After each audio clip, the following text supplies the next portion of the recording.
2 days after I signed an $80,000 check for my son's wedding, my phone rang and my world cracked open. "Mr. Barnes, please don't put this on speaker," the restaurant manager whispered. "What we found on the VIP security footage, you were never meant to see. Come alone. Whatever you do, don't tell your wife."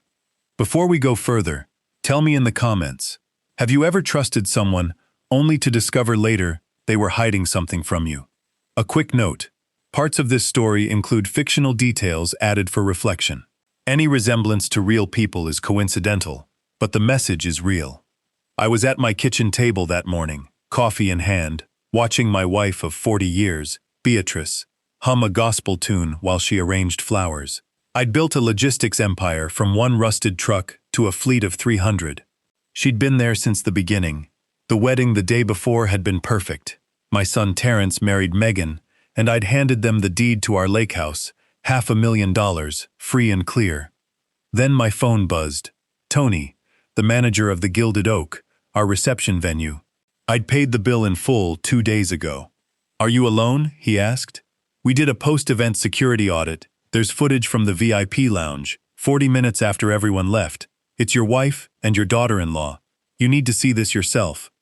"Come alone." The line went dead. Beatrice and Megan barely tolerated each other, or so they'd shown me.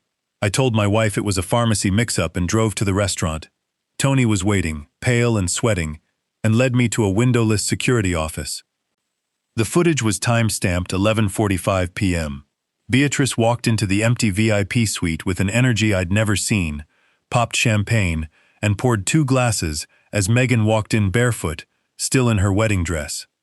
"To the stupidest man in Atlanta," Megan said, clinking glasses. Beatrice laughed, a sound I'd never heard from her. "To Elijah, the goose that lays the golden eggs."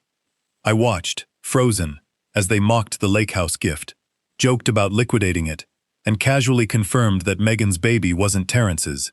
It belonged to her personal trainer, Chad. My grandson wasn't my blood. Then Beatrice's voice dropped cold. "Do not let Elijah find out.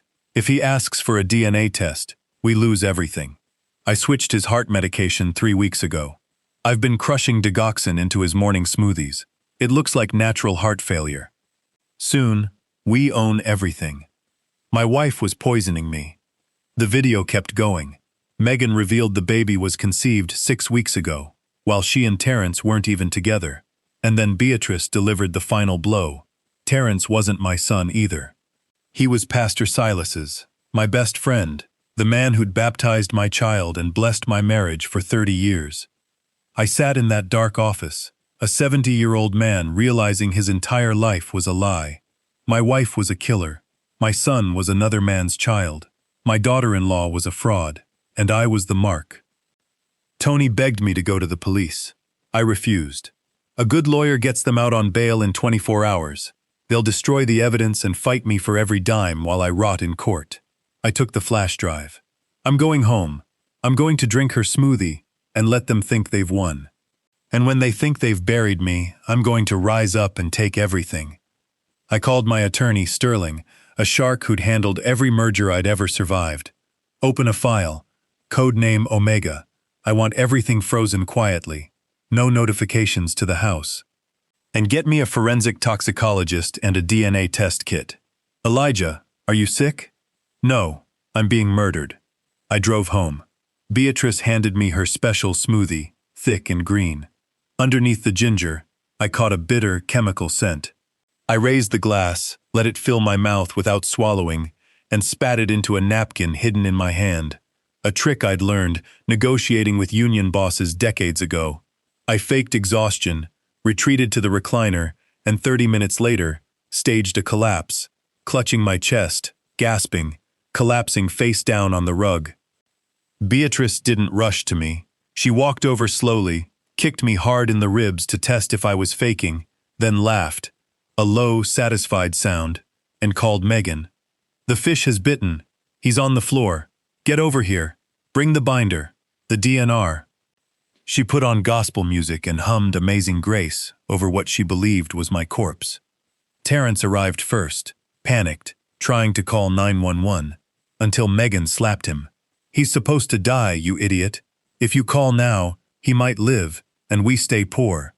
Beatrice produced a forged DNR, claiming I'd signed it, urging our son to let him go. Terrence, weeping, backed away from the phone. My own son chose the money over calling for help. I let them wait 15 minutes before reviving, with a violent, theatrical cough. Their masks slipped in unison, shock, then recalculation. I played the confused, dizzy old man. Then, watching greed override their guilt, I made an announcement. The near-death experience had shown me it was time to name a sole heir. Next Sunday, at church, in front of everyone, I'd sign over the entire estate to one person. The word sole heir shattered their alliance instantly. By the time I retreated to my study, hidden cameras showed Beatrice and Megan already turning on each other, each certain she deserved it more, with Terrence caught helplessly in between. I had bought myself a week. I used it. I stole hair from Terrence's brush for a paternity test. I visited Pastor Silas under the guise of needing spiritual counsel, faked a coughing fit, and while he fetched me water, pocketed his coffee cup for a DNA sample. I drove straight to a lab run by a doctor I'd funded for years. 4 hours later, the results. The napkin held a lethal dose of digoxin, enough to have killed me within the hour. And the DNA match between Terrence and Silas came back at 99.9%. 32 years raising another man's son. I called Sterling. Activate Omega. Liquidate everything. Convert it all to cash by Friday. Your family. I don't have a family. I have enemies, and I'm going to destroy them. I met Megan at an overpriced coffee shop, wearing a hidden microphone disguised as a tie pin. I offered her $500,000 in cash to stay loyal to Terrence. She laughed in my face. You think you can buy me? I know about your offshore accounts. 20 million. I want it all. Power of attorney. In my name, not Terrence's. Or I'll tell everyone you assaulted me. The threat. The confession that she saw my son as a puppet. The demand to cut out Beatrice entirely. All of it recorded. Crystal clear. That Wednesday I sat in the back pew as Silas preached about keeping the bloodline pure. Afterward, I mentioned to him, almost idly, how much Terrence resembled him these days. He didn't deny it. He smiled with pure arrogance and called it the impartation of the Spirit, admitting, in his own twisted words, exactly what he'd done. I handed him a $50,000 check and asked him to make sure every screen in the church, every live stream, was working perfectly for Sunday's transfer of power. He agreed, thrilled at the spotlight, never suspecting he was building the platform for his own execution. Saturday, I froze every account. Megan's cards started declining at a boutique downtown. Beatrice called me in a panic, and I fed her a story about a hacking attempt traced to Megan's laptop, driving a wedge of suspicion between my two conspirators right when I needed it most. I promised $1 million cashier's check at Sunday's ceremony to smooth it over. That night, through a cracked window, I heard Terrence on the phone with Megan, still plotting my death with a second dose of poison once the check cleared. Any last flicker of mercy I had for my son died in that moment. He wasn't a victim. He was a volunteer. Sunday morning, First Baptist Church was packed. 500 people in their best clothes. Cameras live streaming to thousands more. Beatrice sat in the front row in a wide white hat, playing the devoted wife. Megan clutched Terrence's hand, hiding her figure in a modest dress. Silas stood at the pulpit in gold-embroidered robes, glowing with anticipation of the generous check I'd promised him on camera. I climbed to the podium, leaning on my cane, playing frail to the very last second. I spoke about legacy, about a near-death spell that had shown me the truth, about being ready to hand everything to those who'd earned it. I held up the checkbook. Megan squeezed Beatrice's hand in triumph. Before I sign anything, I said, I think it's important this community sees who we really are. I've prepared a video. The massive screens lit up, grainy security footage, Beatrice's laughter, to the stupidest man in Atlanta. The congregation gasped as the toast played out in full.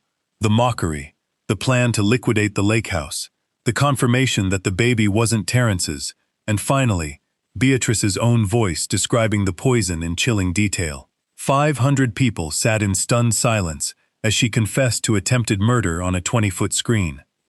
I didn't stop there. Next came the cafe footage. Megan's threat to accuse me of assault if I didn't hand over everything. The crowd's shock turned to outrage. Then hidden kitchen footage from days earlier. Beatrice grinding pills, pouring the powder into my smoothie, humming Amazing Grace while she did it. "You said I was sick," I told her, holding up the poisoned napkin. "This is the sickness."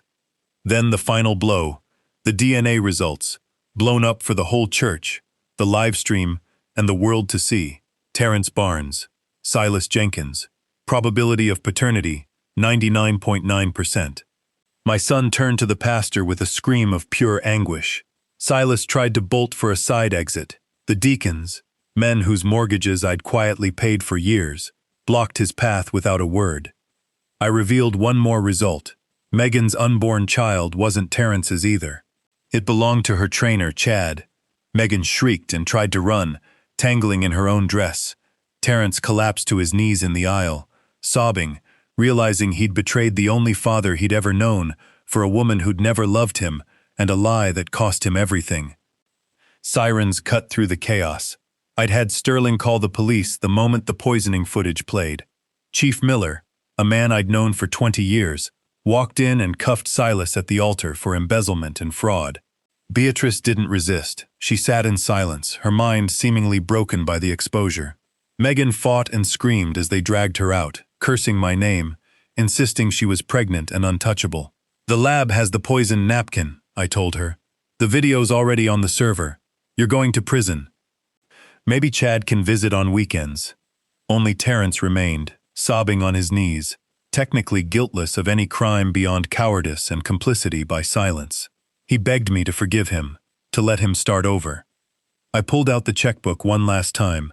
I tore out a check made to his name for exactly $0 and let it flutter to the floor in front of him. "I sold the company yesterday," I said. "I liquidated everything this morning. $25 million, all of it, has gone to the West Side Orphanage. You have 24 hours to vacate the house. The cars go back tomorrow. You have nothing left, Terrence. You're 32 years old, and you're starting from zero, just like I did. Maybe it'll make a man of you, but I won't be there to see it." I turned and walked down the center aisle. The congregation parted for me, staring with equal parts awe and fear at a man who had burned his entire life down to cleanse it of rot. Outside, waiting at the curb, wasn't my old work truck. It was a cherry-red 1967 Shelby Cobra, the car Beatrice always called too flashy, too reckless. I'd bought it in cash the day before. I threw my cane into the passenger seat. I didn't need it anymore. I climbed in, started the engine, and didn't look back once at the sun standing small and broken in the church doorway. I was 70 years old. I had no wife, no son, no empire. But driving away from that church, with the wind finally hitting my face, I understood something I'd spent 40 years avoiding. My real mistake was never trusting the wrong people. It was ignoring the truth my own instincts had been screaming at me for years, and telling myself that silence and sacrifice could hold together something that was rotten at its foundation. If I could speak to the man I was before that phone call, I'd tell him this: don't stay quiet just to avoid losing people who were never really yours to lose. Trust only means something when it's met with honesty. Listen to your instincts before the truth has to burn its way out. It will always cost you less than the lie. Thank you for staying with me until the end. If this story resonated with you, let me know in the comments where you're watching from. And if you think stories like this can help someone else reflect on their own life, share it and subscribe so we can keep telling these stories together.